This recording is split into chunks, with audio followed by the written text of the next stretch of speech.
Ba't kayo nagagalit sa mga politiko, mga contractors, at saka mga TPW district engineers, at lahat ng mga kasabot nila sa flood control project?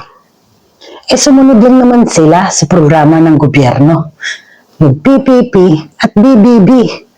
Alam nyo, ano pa nga pinalawig pa nila itong programang ito ng gobyerno. Nagdagdag pa sila ng SSS, o sa Tagalog, NNN. Maliwanag ko sa inyo, para dun sa mga hindi nakakaintindi at nanggagalaiti sa galit sa mga ito. Okay? Ang programa ng gobyerno ay PPP, Public-Private Partnership, para mag-build.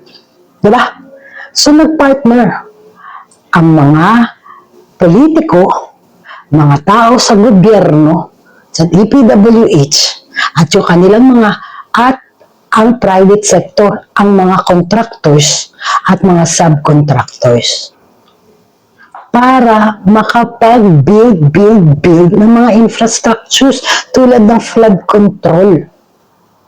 Nakapag-build naman sila ng mga substandard projects. At pinalawig pa nila tong projects na to Dinagdagan pa nila ng ghost projects. Saan ka pa? Ba't pa kayo nagagalit? Diba? Mas lumaki. Hindi lang yun. Yung mismong programa, dinagdagan nila ng SSS or NNN. Ano ito? Still. Or in Tagalog, nakaw. Diba? May PPP ka na, may BBB ka, may PPP na, at saka BBBB, may SSS/NNN pa. Ano pa ang gusto nyo? Diba? Hindi lang yun. Diba dapat ang bawat programa merong resulta? Meron naman Bakit hindi kayo dapat magalit? May resulta. Anong resulta? Ito ipatak nyo yan sa mga utak ninyo. Lumala ang pagbaha. Diba? Maraming milyong tao ang nawawalan ng paulit-ulit ng mga ari-arian nila, ng kabuhayan, ng eskwelahan, mga gamit, mga buhay na napepeligro dahil sa sakit mula sa paha. Mga buhay na napepeligro dahil sa pagragasa ng matitinding tubig. Mga buhay na nawala't namatay dahil dito sa mga substandard projects o mga ghost projects na dapat meron, yun pala wala. Dahil sa mga projects na to na dapat aayos at pagpinasan ang problema sa pagbaha. Diba? So, paulit-ulit natin nararanasan yung resulta. Bakit kayo nagagalit? Habang tayo namimiligro, sila, resulta na itong proyekto na ito na pinayagan natin. Ayun diba? Ang resulta ang gusto makita. Diba? Kumanda mga buhay nila. Hindi ba? Tumami ang mga ari-arian nila. Tumami ang pera na ginilulustay nila sa lahat ng kanilang kapritsyo. At ito pa, ipinagmamalaki nila yan sa atin.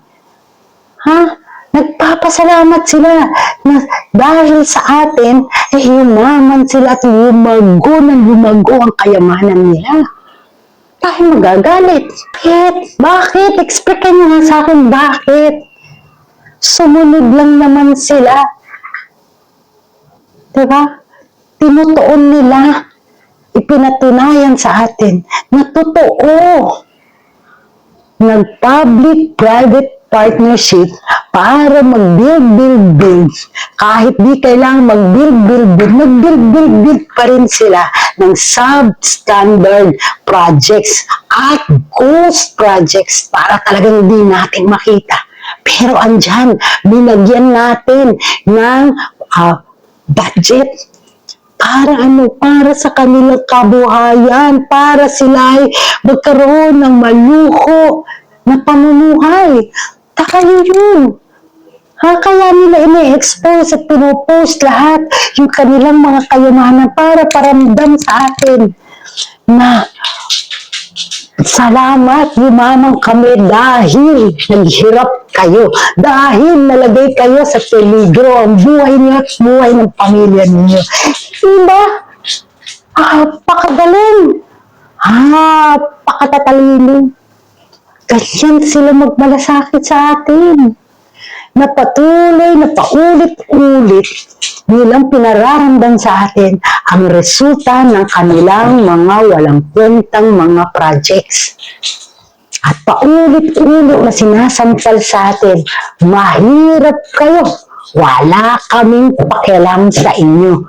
Dahil basta't kami, masarap ang buhay namin. Yun eh. Pagpasalamat tayo, huwag tayo magalit sa kanila dahil alam niyo, nagpapasalamat sila sa atin. Naman dahil sa perang pinaghirapan natin, maluho at magharbo ang pamumuhay nila ng kanilang mga pamilya. Diba? Tayong magalit. Huwag. Ipamukha din natin sa kanilang mga pagbumukha tulad ng kanilang pagsasampal sa ating mga pagmumukha. Ang mensaheng ito, ipagyabang din natin sa kanila ang mensaheng ito. Kaano man kayo kayaman, ang dami ng mga ari-arian ninyo na nanggaling sa hirap at pawis namin, magnanakaw pa rin kayo. Lumabag kayo sa batas ng tao at sa batas ng Diyos. Magnanakaw kayo. At ginawa nyo ito ng sadya, intentional. Kaya magnanakaw kayo.